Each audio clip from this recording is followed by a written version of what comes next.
tous, j'espère que vous allez bien. On se retrouve aujourd'hui pour une nouvelle vidéo et dans cette vidéo-ci, ce sera pour commencer un retour de course.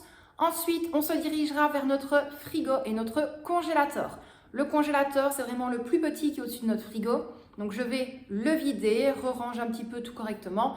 Et au niveau du frigo, ce sera la même chose parce que là, on voit que ça fait déjà un petit temps que je n'ai plus été dans mon frigo, donc je vais tout vider, le nettoyer et tout ranger avec vous. Et juste après, on se retrouvera pour une petite recette. Donc, c'est parti pour les courses. Je n'ai pas fait les courses du mois.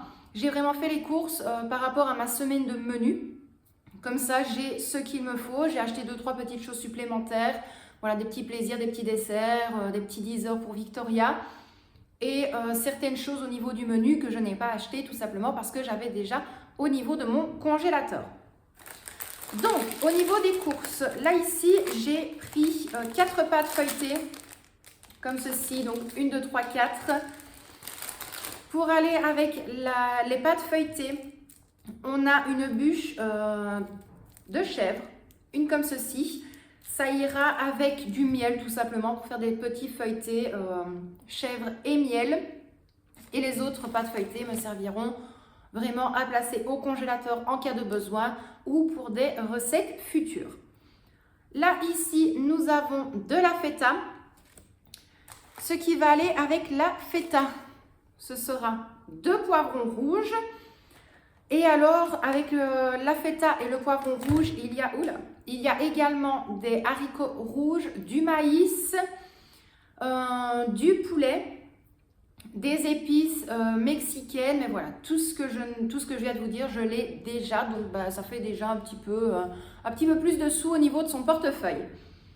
Alors, là, nous avons un paquet de combien? De 200 grammes d'emmental français râpé. Ça ira avec mes spaghettis bolognaises. Là, ici, on va dire un style de parmesan.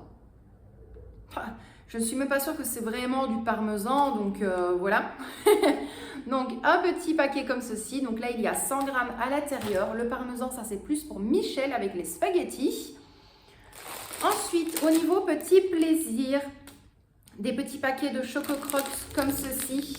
Donc ça, c'est plus pour Victoria. De base, il y en a 6, mais là, il n'y en a que 4 parce qu'elle en a pris 2 ce matin pour aller à l'école. Alors, ici, nous avons des nutties fourrées à la pâte à tartiner. Donc, les dupes, je ne sais plus trop la marque, mais je crois que c'est les dupes façon Nutella. Donc, je vais voir. On va goûter. Si c'est bon, on en fera sûrement 2-3. Ou sinon, je m'amuserai une fois à les faire moi-même. Ensuite, pour les desserts, pour moi et Victoria, parce que Michel ne voulait rien du tout, des petits desserts très rapides, des petits bunnies fromage frais aux fruits, donc il y en a à la fraise, framboise, abricot, banane et pêche. Donc c'est vraiment des tout petits yaourts comme ceci. Donc là, on les divisera. Victoria, elle a les siens. Et ceux qu'elle n'aime pas, elle me les donne. Et je ne suis pas difficile. Donc, alors, hop, c'est un petit peu loin. Là, ici, nous avons 3 fois 250 g de beurre demi-écrémé. Donc, hop, comme ceci. On en a 3. Ça, c'est plus pour les tartines. Et surtout, si je viens à manquer de beurre pour faire les gâteaux. Pourquoi? Parce que de base, j'ai pris 500 g de beurre comme ceci. Mais il n'y en avait plus qu'un seul. Voilà, donc j'ai encore 200 g de solo spécial pâtisserie. Mais je sais que là, ces moments-ci, ça va énormément tourner pour les gâteaux parce que j'aimerais bien m'avancer vraiment dans tout ce qui est goûter, 4 heures, 10 heures, enfin voilà, les 16 heures, voilà, bref. Mais je préfère prévoir en avance et être tranquille plutôt que de devoir le faire soit le soir, soit le matin, être dans le speed. Après, il y a de la vaisselle partout, dans chaque recoin. Donc, je me suis dit, au moins, j'ai un petit stock. Ça ne se perd absolument pas. Et dans le pire des cas, les petites barquettes comme ceci, je les découperai vraiment en petits carrés, on va dire ça comme ça, et je les placerai au congélateur. Alors, pour ceux qui avaient suivi mon dernier retour de course, je l'avais dit que... ce sera vraiment en tête de liste, mais malgré tout, je les avais oubliés. Donc là ici j'ai repris des œufs frais de poule élevés en plein air bio comme ceci. Franchement c'est vrai qu'il n'y a pas photo, ceux-là ils sont juste super bons, ils sont très gros. Maintenant voilà, il y a toujours les tailles M, c'est très rare que j'arrive à trouver des tailles L. J'essaie de regarder un petit peu autour de moi s'il n'y a pas une ferme ou autre, mais c'est un petit peu compliqué, mais voilà, si vraiment j'arrive à tomber dessus, j'en achète ou sinon ben, j'essaye de prendre les médiums. Au niveau des légumes, pareil, c'est uniquement pour cette semaine et un petit peu plus, bien évidemment, si j'en ai de trop. Donc là, j'ai pris une salade iceberg. Vous le savez, lorsque je fais vraiment des courses en début de semaine, j'essaie de plus, comment on pourrait dire, d'être plus focalisée, on va dire ça comme ça, c'est pas vraiment le terme adéquat, mais sur la salade iceberg, tout simplement parce qu'elle se tient beaucoup plus longtemps que de la laitue ou de la salade lolo, ou peu importe. Donc, je prime toujours sur la salade iceberg. Ensuite, 2 endives de chicon, peu importe. Donc, 2 endives. Hop, on va essayer de ne pas casser les œufs. Je vais les déposer là. Là, je pense qu'il y a 2 kilos, oui, 2 kilos de carottes comme ceci. J'en ai encore au congélateur, donc des fraîches que j'ai congelées et des surgelées directement achetées en magasin. Mais là, étant donné que lorsque je fais directement les préparations, j'aime bien avoir des carottes fraîches. Et comme ça, ce que je mets au congélateur, ça me sert vraiment en fin de mois difficile. Les semaines où c'est un petit peu plus compliqué financièrement, ben voilà, si maintenant les carottes, je vais toutes les faire. S'il m'en reste, je vais les congeler. Et comme ça, j'en ai en cas de besoin. Ensuite, toujours au niveau des légumes, donc là, des blancs de poireaux. Vous le savez, d'habitude, ça ne me dérange absolument pas d'acheter avec le vert parce que le vert, je le garde pour faire des soupes. Mais là, je suis tombée que sur ceux-là. Donc, j'ai pris ceci. Oh, un sachet de 5 kg de pommes de terre. Pareil, en toute logique, je ne vais pas devoir passer toute cette semaine, mais on en a encore un petit peu dans la cuisine, mais comme ça, on est déjà paré pour la semaine suivante. Et alors, pour terminer, si je ne dis pas de bêtises au niveau des courses, oui.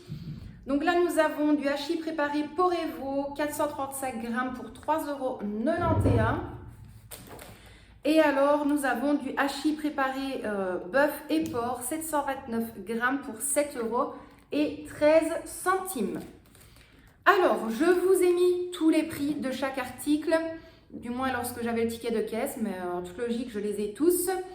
Le seul montant que je peux vous donner de tête, que je suis sûre et certaine, c'est au niveau du Colruyt. En arrondissant tous les prix, étant donné qu'on arrondit au centime supérieur, on va dire ça comme ça, j'en ai eu pour 40 € tout rond. 39,99 €, ce qui fait chez nous 40 € tout rond. Donc au niveau du Colruyt, ben, ça a été presque tout, sauf la bûche de chèvre, les 4 pâtes feuilletées, les œufs et les 3 beurres comme ceci. Sinon tout le reste, ça vient du Colruyt. Les œufs du Carrefour étaient à 4 € et des centimes. La bûche de chèvre était à presque 1 €, entre 1,50 € et 2 €. Là, j'ai peur de vous dire le montant, donc de toute façon, je vous ai mis les prix. Mais voilà, au Delhaize, j'en ai pas eu pour énormément. Au Carrefour non plus. Au Carrefour, il y avait des petites courses sur le côté, mais qui n'étaient pas spécialement nécessaires pour le menu de cette semaine. Donc voilà pour tout ça. Je vais vite aller prendre mon carnet pour vous dire le menu de la semaine, donc une partie de la semaine qui vient de se passer et les derniers jours de cette semaine. Et puis après, on pourra partir directement au niveau du rangement du frigo. Bon, me revoilà, je suis désolée, mais on tombe pile dans un intercours. Donc si vous entendez encore des bruits de chaises, c'est les élèves du premier. Donc, pour le menu de la semaine, on avait prévu, enfin du moins j'avais prévu un gratin dauphinois avec de la salade. Donc ça a déjà été fait. Un hachis parmentier, patates douces. Je ne suis pas tombée sur les patates douces, je ne sais pas pourquoi, donc ce sera un hachis parmentier basique. Un ragoût pommes de terre avec de la salade. Ça a déjà été fait également. Soupe de potimarron avec des pains à l'ail, donc ça a déjà été fait aussi. Et les pains à l'ail, je ne me suis pas cassé la tête. J'avais des petites miches rondes à placer au four, donc je les ai pré-cuites. Et alors après, j'ai fait un petit mélange beurre, persil, ail, échalote. Et après, j'ai badigeonné les pains. Je les ai mis vraiment 2-3 minutes au niveau de mon air fryer. Et c'était juste super bon. Ensuite, donc les spaghettis bolo, ça c'est encore à venir. Des faritas poulet mexica, donc ça c'est à venir également. Purée poisson, poireau, crème, donc là le poisson je l'avais déjà. J'ai un filet de sole au niveau du congélateur et j'ai également un autre poisson blanc, je ne sais plus du tout le nom. Bref, je ne sais plus. Et alors un poulet curry, coco, pommes de terre, carottes. Ça, la recette a déjà été mise sur YouTube. S'il faut, je replace la vidéo dans le petit i pour que vous puissiez directement voir la recette. Donc voilà pour notre semaine de repas. Voilà également pour les courses. Là, on va se retrouver immédiatement au niveau du frigo pour le vider, tout le nettoyer et tout réorganiser correctement. Juste après, ce sera au niveau du congélateur et puis je vous retrouverai pour une petite recette. Donc moi, je vous dis à tout de suite. Bon, on est parti pour le rangement du frigo et du congélateur et vous pouvez le voir dans le frigo, rien ne va. Il y a juste hors caméra où j'avais placé les stickers qu'il me restait, voilà, pour séparer un petit peu les compartiments du frigo. Donc c'est parti, je vais absolument tout vider et nettoyer au fur et à mesure. Donc sur ma lavette bleue, c'est uniquement de l'eau avec un tout petit peu de vinaigre. Et ensuite, je repasse avec une lavette sèche, voilà, juste pour éviter qu'il y ait des traces en fait sur les plaques en verre du frigo. Parce que même si la porte du frigo est fermée, je ne supporte absolument pas de voir des traces. Donc, un bon coup de nettoyage. Je retire vraiment tout, entièrement tout. Je vérifie les dates parce que preuve que je n'ai plus été dans mon frigo, j'avais complètement oublié les bananes que j'avais mises dans le frigo pour réaliser un banana bread. Donc là, je les ai mises directement dans la cuisine et je vais m'attaquer à ça dès ce soir. Là, c'est pareil. Je vais enlever tout ce qui est sauce, toutes les boissons, toutes les confitures, bien vérifier que tout est encore bon et replacer chaque chose à sa bonne place pour éviter d'avoir une boule de mozzarella, comme vous veniez de voir, qui se retrouve dans la porte du frigo au-dessus, un peu de sauce au milieu des confitures. Voilà. Quand je vous dis que rien n'allait dans le frigo, rien n'allait, très clairement. Par contre, l'avantage, j'ai placé mes boîtes au niveau du frigo et honnêtement, on a un gain de place incroyable. Maintenant, vous allez le voir un petit peu plus loin dans la vidéo, on a l'impression que le frigo est vide. C'est à moitié le cas. C'est à moitié le cas parce qu'entre-temps, j'ai vidé certaines choses, on a mangé certaines choses aussi. Mais honnêtement, les boîtes, c'est vraiment une chose que j'adore. Donc la plupart des boîtes viennent de chez Action, sauf une seule, celle qui a inscrit charcuterie dessus avec la petite poignée. Celle-là, ça vient du site Shein. J'avais passé une commande il y a déjà 1 ou 2 mois et honnêtement, la qualité, je n'ai vraiment pas à me plaindre. C'est vraiment un site que je vais mettre en avant et commander un petit peu de temps en temps pour des choses nécessaires. Je ne vais pas commencer à acheter des babioles qui vont rester dans un coin et qui au final vont terminer à la cave et qui bien évidemment ne me serviront jamais à rien. Donc là, voilà, vous le voyez, au fur et à mesure, je réorganise mon frigo. Je catégorise un petit peu tout. Donc j'ai un panier, on va dire ça comme ça, enfin une petite boîte de rangement spéciale crèmerie, une autre où c'est fromage, charcuterie, une petite boîte où c'est légumes. Donc là, je place vraiment mes légumes de la semaine qui sont déjà découpés. Et dans le bac, normalement, à légumes, je place mes pâtes, que ce soit pâtes feuilletées, pâtes brisées, peu importe, parce que c'est impossible d'avoir de la place dans ce petit bac à légumes. Au niveau du congélateur, ça a été la même chose. J'ai tout retiré, j'ai réorganisé. Donc sur le dessus, je laisse tout ce qui va être fruits et légumes. Et en dessous, je vais placer viande, poisson, etc. Je dois absolument le dégivrer. Honnêtement, je le fais une fois par mois, mais je ne sais pas ce qu'il a celui-là, mais il me fait du givre à outrance. Donc voilà le résultat du frigo. Honnêtement, hyper contente. Je trouve que ça fait vraiment beaucoup plus propre. Maintenant, je vous le cache pas qu'il va vraiment falloir faire une fois des grosses courses. Donc, on est parti pour la recette de cette vidéo. Voilà, c'est vraiment une recette petit budget. C'était avec des légumes que j'avais au niveau du congélateur. Je ne vous le cache pas que je l'avais déjà filmé il y a quand même très longtemps. Donc là, ça va vraiment être un plat presque végétarien. Je place de l'huile d'olive dans le fond de mon 1, 2, 3, de mon moule, de mon plat qui va aller au four. Je place une patate douce que j'ai découpée et ensuite je vais placer donc des poireaux, du chou-fleur, du brocoli, des haricots verts et je pense que c'était tout. Je vais tout mélanger, je vais replacer par après des épices, mais vous allez voir tout ça en images.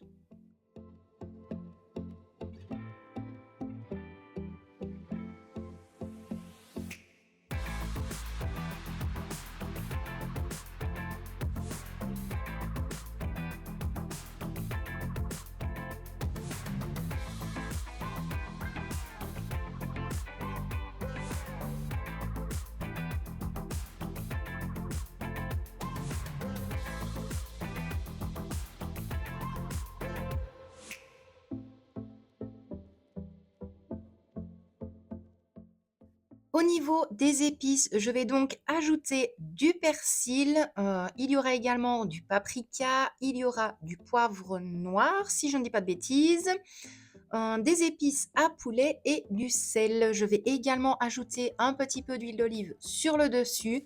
Je vais bien mélanger tous les légumes uniquement pour que toutes les épices soient bien mélangées sur chaque légume, pour qu'on ait vraiment le goût de chaque épice. Et ensuite, je vais découper des morceaux de jambon. Là, par contre, c'était du jambon, si je dis pas de bêtises, c'était du jambon braisé. Donc voilà, j'ai juste découpé des petites lamelles, des petits carrés, juste pour dire d'avoir un petit morceau de viande, pseudo-viande. Mais honnêtement, ça a vraiment été un repas super, super bon. Donc là, voilà, vous le voyez, j'ai mis mes gants, j'ai vraiment mélangé tous les légumes, je rajoute l'huile d'olive sur le dessus et ensuite, je vais ajouter les morceaux de jambon.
Je vais également ajouter un fond d'eau.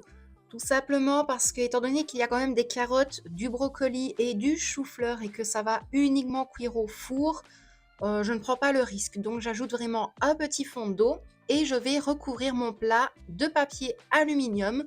Juste après, je vais percer des petits trous et là, je l'avais placé 1 heure à 160 degrés. Au bout d'1 heure, je l'ai sorti du four. Vous allez voir plus ou moins le résultat en vidéo. Donc, je vais le sortir du four. Je vérifie la cuisson des légumes. Donc là, voilà, tout ce qui va être carottes, les patates douces, le chou-fleur, le brocoli, c'est encore bien dur. Donc, je vais tout simplement le replacer. Si je dis pas de bêtises, là, je l'avais remis 45 minutes à 170 degrés. Donc, je remélange le tout. Voilà, pour que au moins j'aie un petit peu de jus de cuisson sur chaque légume et bien évidemment les remuer pour ne pas que le dessus commence un petit peu à brunir et que le dessous reste dans le jus. Donc, je vais bien tout mélanger. Et ensuite, ça va repartir 25 minutes à 180 degrés. Donc là, voilà, vous voyez déjà un petit peu le résultat. Tous les légumes sont presque fondants. Il y a encore 2-3 petites minutes, on va dire, de cuisson. Et là, j'avais vraiment envie d'avoir un style de gratin. Donc, qu'est-ce que j'ai fait? J'ai pris 2 berlingots de crème liquide. J'ai ajouté un œuf. J'ai tout simplement mélangé le tout. Et je vais recouvrir mes légumes. Ensuite, je le place 10 minutes dans un four, bien évidemment, qui est déjà préchauffé à 180 degrés. Voilà, 10-15 minutes, c'est vraiment en fonction du gratinage, on va dire ça comme ça. Mais ça a été un plat juste super bon.